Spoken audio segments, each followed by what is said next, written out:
दोस्तों, भारत के इतिहास का एक ऐसा दिन जिसे कभी भुलाया नहीं जा सकता। जी हाँ दोस्तों, मैं बात कर रहा हूँ सन 1919 में हुए जलियांवाला बाग हत्याकांड की, जिसमें हजारों निर्दोष भारतीयों पर अनगिनत गोलियां चलाकर उन्हें हमेशा के लिए सुला दिया गया था। आखिर इस हत्याकांड के पीछे अंग्रेजों के क्या मकसद थे और ये हत्याकांड बैसाखी के त्योहार के दिन ही क्यों हुआ, सब कुछ जानने की कोशिश करेंगे इस वीडियो में, तो बने रहिए हमारे साथ। तो नमस्कार दोस्तों, बात है सन 1919 की। भारत में अंग्रेजी शासनकाल अपने पीक पर चल रहा था।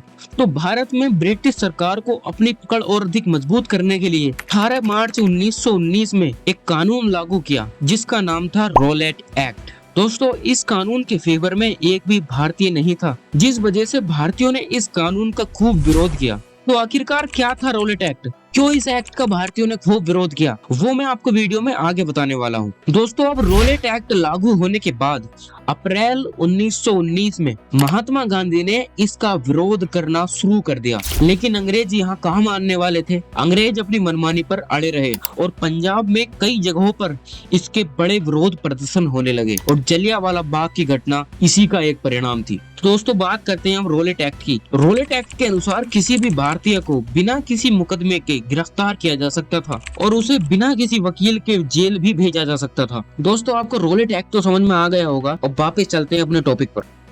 दोस्तों, 13 अप्रैल 1919 को बैसाखी के त्योहार के दिन एक आम दिन की शुरुआत होती है। सभी लोग हंसते खेलते बैसाखी के त्योहार का आनंद उठा रहे थे। उसी दिन उधम सिंह, जो कि ब्रिटिश सरकार के खिलाफ संघर्ष करने वाले स्वतंत्रता सेनानी थे, उन्होंने जलियांवाला बाग में एक मीटिंग का आयोजन किया। उस मीटिंग का मुख्य उद्देश्य रोलेट एक्ट का विरोध करना था और दोस्तों, उस मीटिंग में लगभग सैकड़ों लोग इकट्ठा हुए। दोस्तों, उस समय अंग्रेजी सेना का एक कमांडर था जिसका नाम था जनरल डायर, और वो अपने सैनिकों को लेकर वहां पहुंचा और बिना किसी चेतावनी के उसने भीड़ पर गोलियां चलवानी शुरू कर दी। दोस्तों, उस वक्त वहां पर सैकड़ों लोग मौजूद थे। वहां उपस्थित महिलाएं, बच्चे और बुजुर्ग सब इस बात से अनजान थे कि वे कितने बड़े खतरे में हैं। कुछ लोग वहां से भागने की भी कोशिश करते हैं, लेकिन अफसोस, बाग में आने और जाने का सिर्फ एक ही रास्ता था और उस बाग की दीवारें इतनी ऊंची थी कि दीवारों पर चढ़ना किसी के लिए भी लगभग असंभव था। दोस्तों, उस बाग में बीचों बीच एक कुआं था जिसमें लोगों ने कूदकर जान बचाने की कोशिश भी की, लेकिन जनरल डायर वहां पर भी कहां मानने वाला था। दोस्तों, जलियांवाला बाग में इतनी बुरी तरह से गोलियां और गोलाबारी हुई कि कुछ ही मिनट में वहां लाशों के ढेर लग गए।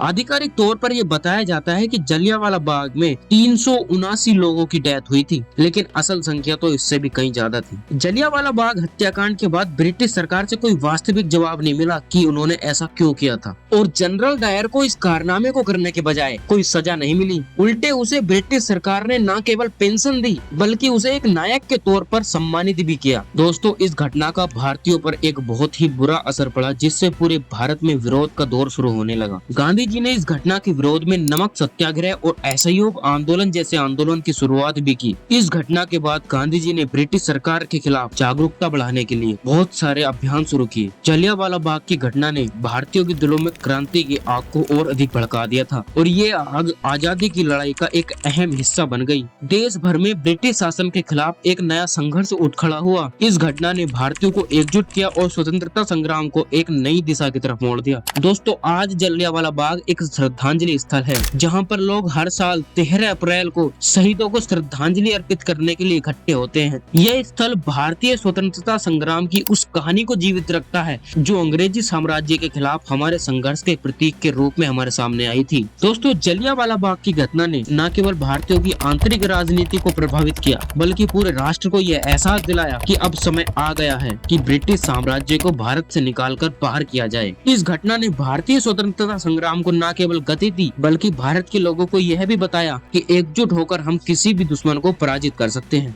दोस्तों, आज भी जलियांवाला बाग की ये घटनाएं हमें याद दिलाती हैं कि स्वतंत्रता की कीमत कितनी बड़ी होती है और हमें उन शहीदों को कभी नहीं भूलना चाहिए जिन्होंने अपनी जान की आहुति दी ताकि हम आजाद हो सकें। दोस्तों, ये था कुछ जलियांवाला बाग हत्याकांड के बारे में, और यदि मुझसे कुछ छूट गया हो आप मुझे कमेंट कर सकते हैं, और बाकी अगर वीडियो आपको अच्छे लगे तो सब्सक्राइब भी कर सकते हैं।